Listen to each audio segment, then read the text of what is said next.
Ah, voyons, voyons. Voyons voir. Et non, rien. Dommage. 1 euro. 2. 2 euros. Bon, j'ai gagné 2 euros. Bien.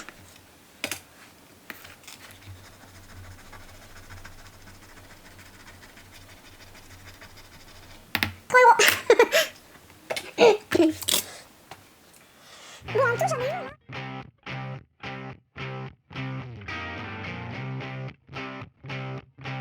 Salut à tous, regardez ce que j'ai là. Je me suis fait plaisir. Je vais vous montrer tout ça, c'est énorme. Voilà, c'est énorme. Je viens de passer à la librairie pour récupérer un des romans, enfin des détectives on va dire, mais au final j'ai décidé de prendre toute la série que je vais vous présenter tout de suite en détail en baissant la tête de caméra, sinon ça va pas être trop visible. Oui, j'essaie de prendre le temps de lire parce que je me dis 1 heure minimum par jour, je me le dois parce que tout simplement, sinon je n'avance jamais dans ma lecture et ça m'aide énormément, j'adore. Ça m'aide à m'évader, ça m'aide à améliorer mon vocabulaire, ça m'aide tout simplement de voir autre chose que les 4 murs dans lesquels je suis. Donc on va voir tout ça tout de suite. Et aussi il faut savoir qu'en cours j'ai une lecture de ma liseuse dont je vais vous parler, pas ici mais dans une de mes vidéos, vous allez voir cette vidéo, vous avez déjà vu, je ne sais pas dans quel ordre ça va sortir, c'est Ciao Bella. Donc vous allez voir ceci également. Bon, c'est un petit peu tristouné mais enfin bon, je vais tenir le suspense jusqu'à ce que vous ayez vu cette vidéo. Bon, en tout, j'en ai eu là pour 89,40 € plus une autre virée là-bas pour à peu près une trentaine d'euros. Donc en tout, j'en ai eu peut-être pour 120 € de livres. Et je pense qu'il faut s'arrêter ce mois-ci parce que sinon, ça va me coûter beaucoup trop. Donc, on va voir tout ça comme je viens de vous le présenter en détail. Alors, je vais commencer par Sofia Lundberg. J'ai déjà lu un de ses livres. C'était le livre Un petit carnet rouge, qui était super. Le petit carnet rouge, il me semble, un petit carnet rouge. J'adorais ce livre, mais bon, il m'a mis en larmes, pas possible. C'était très émotif comme bouquin. J'ai beaucoup aimé, mais enfin bon, voilà. Donc je me suis dit plus jamais, je vais plus pleurer. Mais au final, j'en ai acheté un autre comme ça qui s'appelle Un point d'interrogation est un demi-cœur. Donc par l'auteur d'Un petit carnet rouge. Voilà, c'est comme ça qu'il s'appelait. C'était dans ma liseuse. Là, c'est le livre de poche. Donc, qu'est-ce qu'il dit le résumé? Hélène connaît un succès immense comme photographe de mode à New York. Elle vit seule avec... c'est peut-être pas Hélène, c'est peut-être Éline. Elle vit seule avec son mari dans un superbe loft à terrasse panoramique depuis que leur fille est entrée en école de danse. Aux yeux de sa famille, Eileen consacre trop d'heures à son métier, mais elle est passionnée et trouve ainsi son bonheur. C'est alors qu'une lettre venue de Suède, son pays d'origine, qu'elle a laissée derrière elle il y a très longtemps, va la foudroyer. C'est encore la Suède, dans l'autre aussi c'était lié avec la Suède. Bah, il faut dire aussi que l'auteure est suédoise. Quelques mots suffisent à la replonger dans un terrible secret enfoui depuis l'enfance. Un secret qui n'a jamais cessé de la faire culpabiliser. Entre Manhattan aujourd'hui et Gotland dans les années 70 où Eileen vécut des premières années très rudes se déploie le bouleversant portrait d'une femme qui s'est construite toute seule malgré 1000 embûches. Avec une grande finesse et une habile manière de distiller de l'émotion à chaque page, Sofia Lundberg signe ici un magnifique deuxième roman. Donc voilà, le premier je l'ai lu, là c'est le deuxième, il a à peu près le même nombre de pages que l'autre. Voilà, 470 pour celui-ci. Je pense que je vais lire avec beaucoup plaisir. Ensuite, j'ai pris ce livre-là, on me l'a conseillé il y a très longtemps, il y a peut-être 2-3 ans, peut-être 2 ans, peut-être pas 3 ans, mais peut-être 2 ans. Raphaël Giordano, donc ta deuxième vie commence quand tu comprends que tu n'en as qu'une. Donc le livre qui a rendu 3 millions de lecteurs heureux, on va voir ça. En tout cas, il n'est pas très gros, il est petit. Ça fait 250 pages environ. Imprimé en 2020. Comment se fait-il que je l'ai J'ai entendu parler il y a 2 ans. C'est peut-être pas celui-ci, je me trompe peut-être. Ah non, si, il était sorti groupe Erol en 2015. C'est ça. Mais moi, voilà, je l'ai en poche, donc pocket. Vous souffrez probablement d'une forme de routinite aiguë. Une quoi? Camille, 38 ans et quart, a tout semble-t-il pour être heureuse. Alors pourquoi a-t-elle l'impression que le bonheur lui a glissé entre les doigts? Tout ce qu'elle veut, c'est retrouver le chemin de la joie et de l'épanouissement. Quand Claude, routinologue, lui propose un accompagnement original pour l'y aider, elle n'hésite pas longtemps. Elle fonce et repart à la conquête de ses rêves. Donc qu'est-ce qu'on écrit ici? Des avis de Metro News, par Christophe Mangel, un roman tendre, drôle et divertissant qui pourra vous aider à prendre votre envol pour une nouvelle vie, à lire au plus vite car on n'en a qu'une. Biba, donc c'est le magazine je crois, Julie Régnier, vitaminé, bien pensé et très agréable à lire, à coup de cœur. On verra bien. Donc il m'a tenté aussi, je l'ai pris. Leur prix, si vous voulez le savoir, je pense que bon, celui-ci c'est noté 8,70, celui-ci ce n'est pas noté et je n'ai pas le ticket sous mes yeux, ça doit être à peu près dans les 7 € je pense, je ne sais plus. Ensuite j'ai pris celui-ci, ça c'est toute une série de livres de Agatha Raisin, MC Beaton, Enquête, la quiche fatale. Ce sont des petits romans assez faciles à lire, des petites enquêtes qui sont faites par l'héroïne. Moi je ne connais pas encore ce livre, on me l'a conseillé justement à la librairie. Désolée, la lumière elle s'en va, j'espère qu'on en aura suffisamment pour le reste. Donc La Vengeance est un plat qui se mange chaud. Aux éditions Alban Michel, il n'y en a pas beaucoup de pages, enfin c'est suffisant, hein, 320 pages. Ce sont des livres adultes, ce n'est pas du tout jeunesse, donc voilà. Ça m'a donné vraiment envie parce qu'à chaque fois je lis des livres un petit peu glauques et après je suis pas très bien.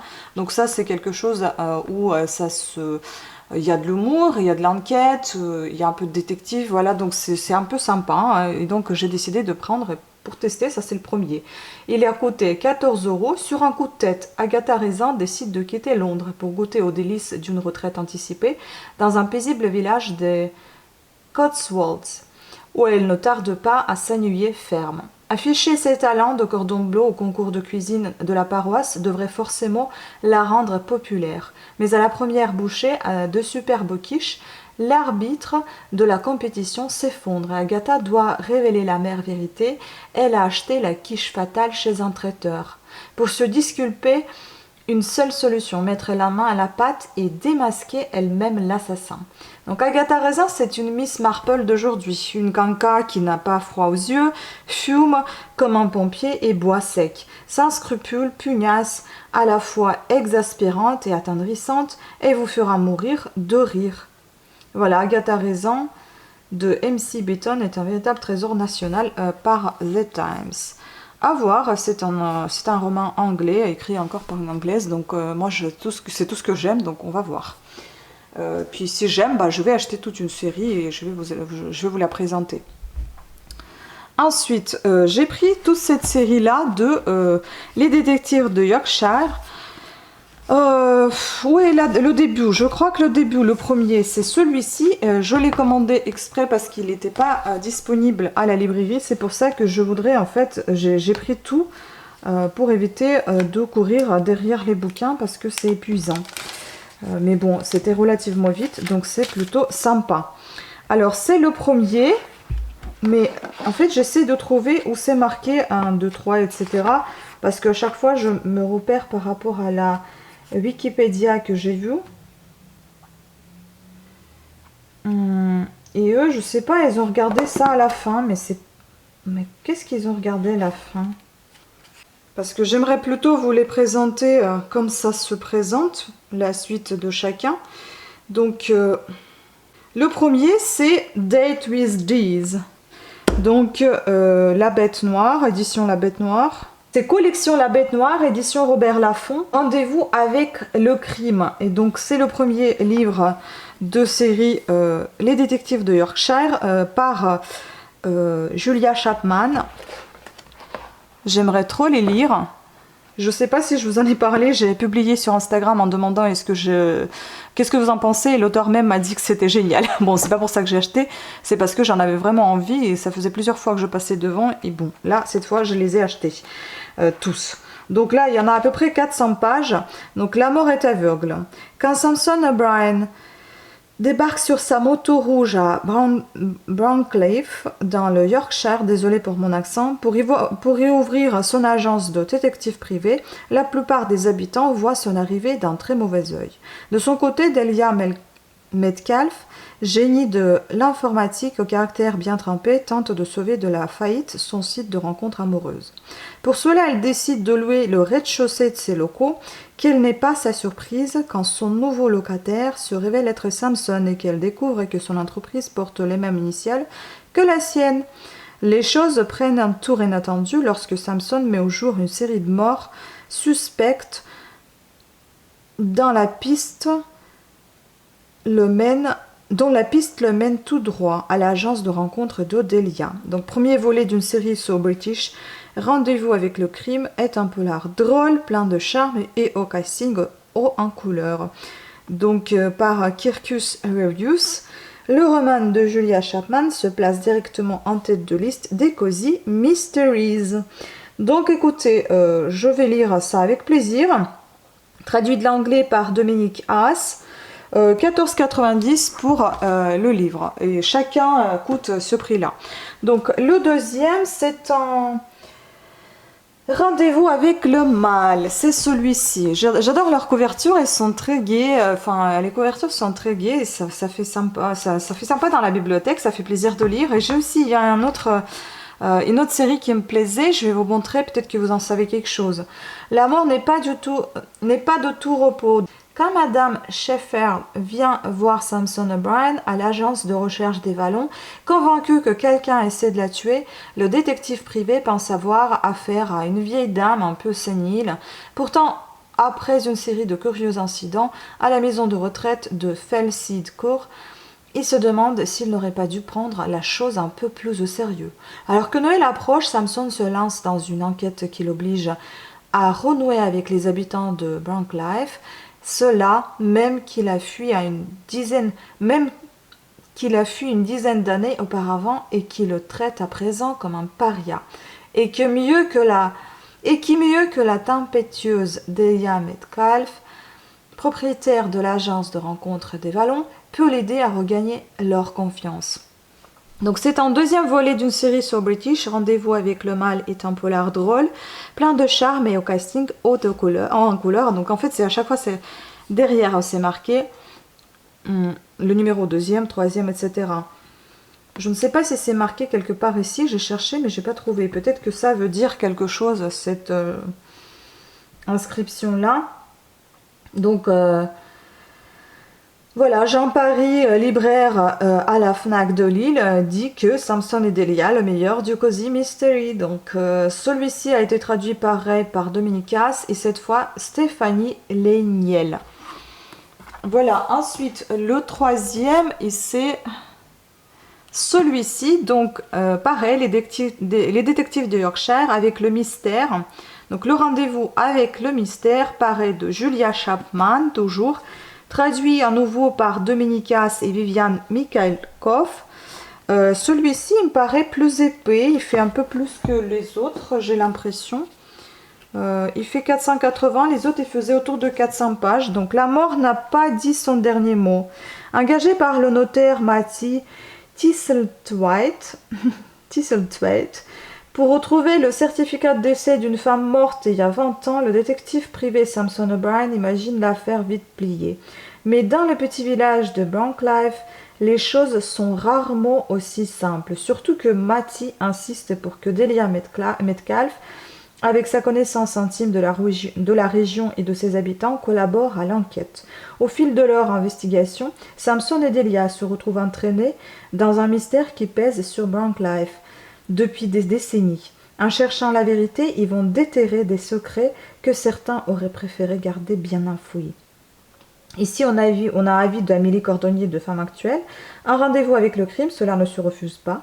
Surtout s'il s'agit d'une série british qui ne manque pas d'humour. Tout ce que j'aime. Ensuite, le quatrième, ça va être celui-ci, donc rendez-vous avec le poison, pareil, toujours notre Julia Chapman, avec ses belles couvertures, franchement, très très jolie couverture, j'adore ce mélange de crayon, on dirait, et puis d'imprimerie, enfin c'est vraiment sympa. Celui-ci, il fait aussi autour de 400 pages, donc toujours notre collection La Bête Noire aux éditions Robert Laffont. On a l'avis de Maxi, donc dans le sillage d'Agatha Christie, on savoure cette série pour l'intrigue prenante, les personnages sympathiques et l'humour british. Traduit de l'anglais, pareil, toujours par Dominicas et aussi Stéphanie Léniel. La mort a très mauvais goût. Il y a comme un vent de printemps qui souffle sur Branclive.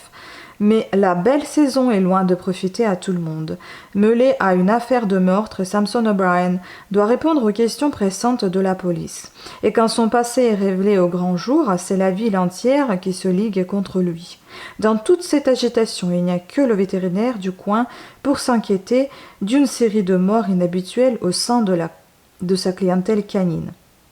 Plusieurs chiens ont été empoisonnés. Il sollicite alors les services de Samson et Delia, qui vont devoir braver les foudres des habitants pour résoudre ce mystère. Alors, on a l'avant-dernier, donc c'est le 5e. Celui-ci, il est aussi épais que le 3e, à peu près 500 pages. Rendez-vous avec le danger. Vraiment, je vous laisse apprécier les couvertures, elles sont vraiment très très jolies. Et donc, la mort frappe toujours 2 fois. À la suite d'un accident mortel survenu à la foire aux bestiaux de Branclive, le commissaire-priseur Harry Furness engage Samson et Delia pour mener l'enquête. Mais ce qui semblait n'être qu'une simple vérification de routine prend vite un tour plus sombre quand les détectives découvrent que cet accident a probablement été provoqué. Ajoutez à cela des vols de moutons, un dangereux chantage et un fermier amoureux, et vous aurez la recette parfaite pour une enquête explosive. Donc, des intrigues 100% anglaises, pleines de drôleries et semées de choses trappes, menées tambour battant par un duo de choc. Donc ça c'est un avis de Marie Rogatien de Figaro Magazine, traduit de l'anglais toujours par Dominicas et Stéphanie Léniel. Et enfin le dernier avec sa belle couverture un peu violette, ma couleur préférée, l'une de mes couleurs préférées, Rendez-vous avec la ruse, toujours avec notre Julia Chapman, les détectives de Yorkshire, aux éditions Robert Laffont, collection La Bête Noire. La mort aime tromper son monde. Enquêter sur un adultère, ce n'est pas vraiment le rêve de Samson et Delia, les détectives de l'agence de recherche des Vallons. Seulement voilà, la demande vient de Nancy Tyler, une femme charmante à laquelle on ne peut rien refuser. L'infidèle, quant à lui, est le maire, mais aussi un respectable entrepreneur et l'ex-beau-père de Delia. Diable, le duo va devoir marcher sur des œufs. Or, Samson et Delia découvrent qu'une affaire peut en cacher une autre, et que ruse, fourberie ou tromperie sont bien plus présentes à Branclive qu'ils ne le croyaient. Donc des enquêtes 100% anglaises, pleines de drôleries et semées de choses trappes, menées par un duo de choc, pareil, toujours le Figaro Magazine, et je crois qu'ils ont repris le même avis qu'ici, toujours de cette Marie Rogatien. Et ce dernier aussi traduit par Dominicas et Stéphanie Léniel. Voilà, écoutez, j'espère que je vais apprécier tout ça et que je n'ai pas acheté toute la collection pour rien. En tout cas, j'ai vraiment hâte de découvrir tous ces bouquins. Ça me donne très très envie et puis j'adore ces belles couvertures. Vraiment, c'est très appréciable. C'est super sympa à voir. J'aime beaucoup. Ça va faire vraiment très très joli dans la bibliothèque. À voir. Si j'aime, je vais tout conserver en attendant la suite. Parce que le tout dernier, il est sorti. Alors, je vais vous dire ça. Je pense qu'elle les sort assez relativement vite. Le tout dernier est sorti en 2020, décembre 2020. Donc peut-être que le prochain ne va pas tarder non plus. Donc là, j'en ai 6. On verra par la suite. Voilà, ça c'est le 6e tome. Donc là, j'ai de quoi patienter tranquillement en lisant ces 6 premiers romans. Ah oui, j'avais pensé de vous montrer, j'ai complètement zappé. J'ai pensé à des livres qui étaient Si je les ai pas effacés, voilà, c'est ça. En fait, c'est ça qui me donnait envie. Lucinda Riley, je connais pas du tout. C'est aussi une petite série, si vous connaissez, parlez-moi-en. Hein, peut-être que vous connaissez, disez-le en commentaire si c'est bien ou pas. Les 7 sœurs, donc c'est une série de 7 sœurs. La sœur de la tempête, la sœur de l'ombre, la sœur de la lune, la sœur de la lune encore, et puis là il y a l'ange de je ne sais plus quoi. Donc j'aimerais voir ce que c'est comme les bouquins, si ça va me plaire aussi. Donc voilà, je vous donne une petite idée d'achat. Hein. Moi je fais aucun partenariat là pour cette vidéo, donc c'est juste ce que j'ai trouvé intéressant et peut-être que c'est sympa à voir. Voilà, c'était tout pour cette vidéo. J'espère que vous avez aimé ce petit haul, enfin petit, un peu gros quand même. Et peut-être que ça vous a donné quelques idées de lecture. Ou bien si vous avez déjà lu tout ça, n'hésitez pas à partager un barre d'infos. Non, pas un barre d'infos. N'hésitez pas à partager tout ceci dans les commentaires. Ouvrons une discussion là-dessus. Ça fera plaisir un petit peu à tout le monde, je pense, vos avis. Voilà, sur ce, plein de bisous à toutes et à tous. À très bientôt. Ciao!